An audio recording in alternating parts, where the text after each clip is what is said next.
Hello, it's Leslie here again. Today I wanted to talk a little bit about choosing a language because a lot of people I've seen are trying to learn a lot of languages at once. I think it's very important to try and prioritize. If you want to learn more than one language, I think it's important to prioritize which languages you want to learn first. And from the, I've done some looking around, and a lot of the polyglots that do speak five or more languages for real, they never started studying five, six, seven, eight languages at the same time. So they focus on one or maybe two at once for a year or more, and then they move on to the next language. So I think it's important to prioritize languages, which ones you want to learn. And I've seen on places like Duolingo, the app Duolingo, that a lot of people are trying to learn 12, 16, even 20 languages at the same time. And I think it's a little bit like the old saying, jack of all trades, master of none. So you can be know a few phrases in 20 plus languages, or you can know fewer languages better. And so I've struggled with which languages I would like to speak. Initially, I only was interested in Italian.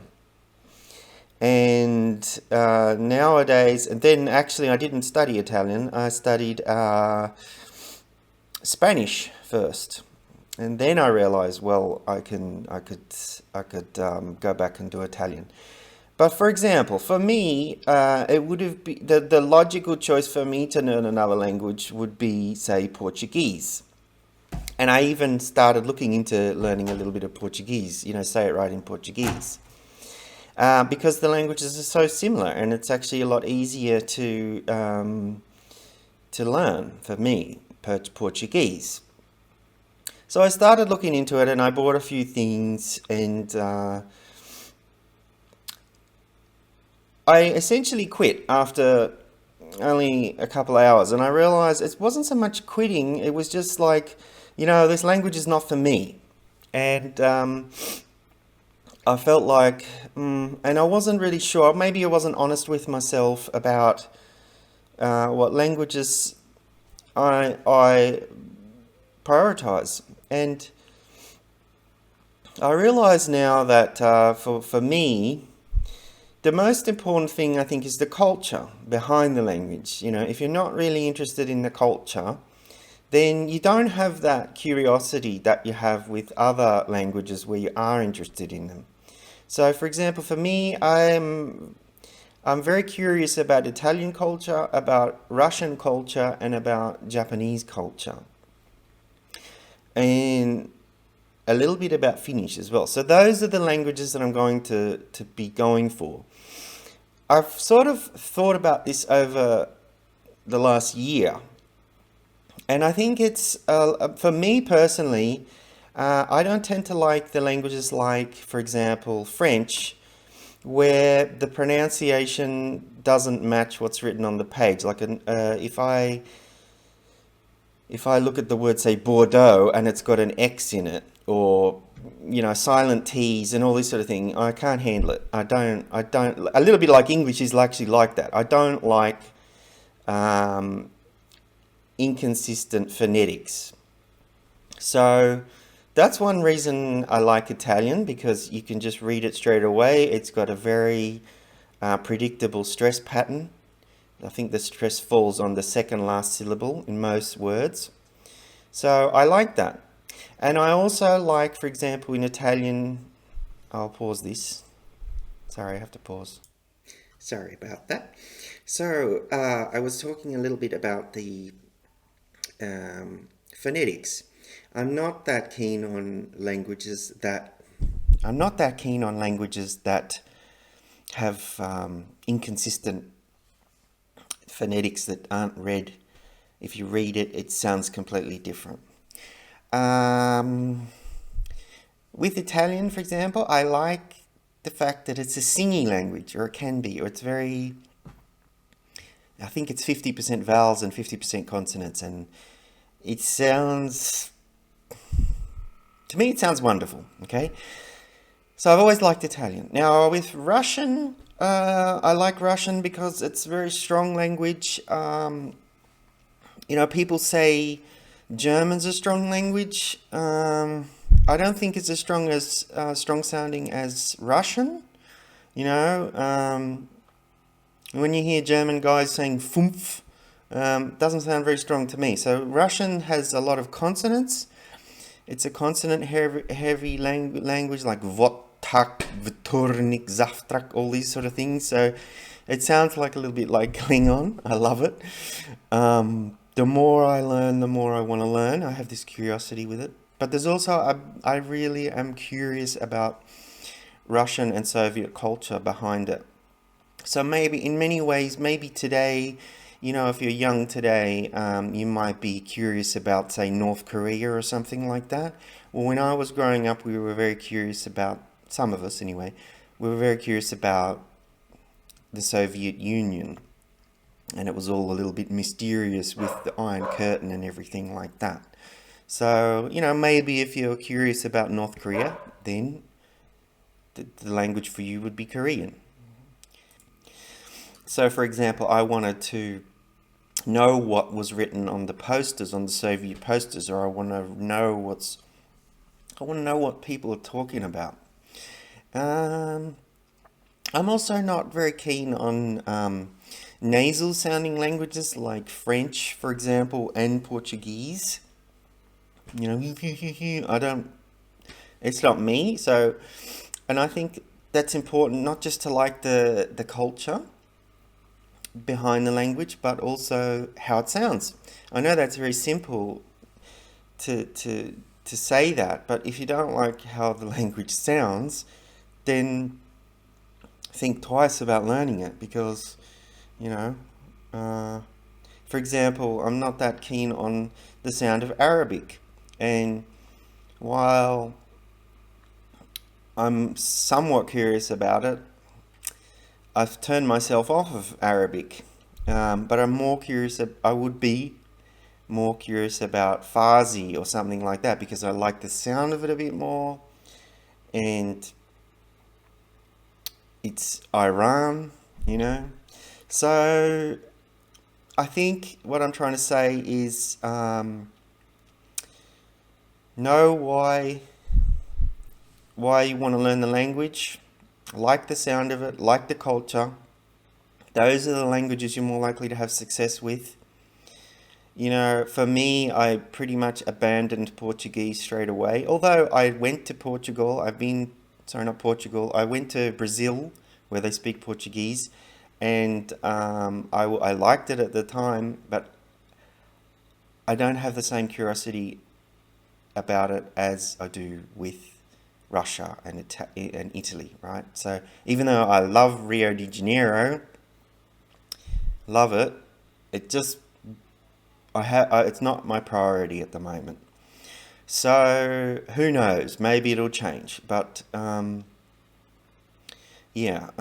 What else was I going to say? So if you're having trouble prioritizing them, maybe you could sort of like pretend that all these cultures are having like a soccer match, and which one would you want to win? Like which one would you go for most? And so, say you choose between, I don't know. It's very hard for me. For example, when I see, say, I think it was Spain playing Russia.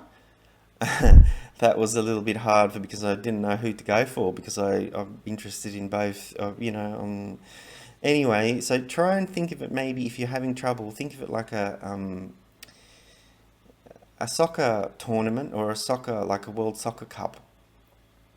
Which team would you want to win the World Cup? And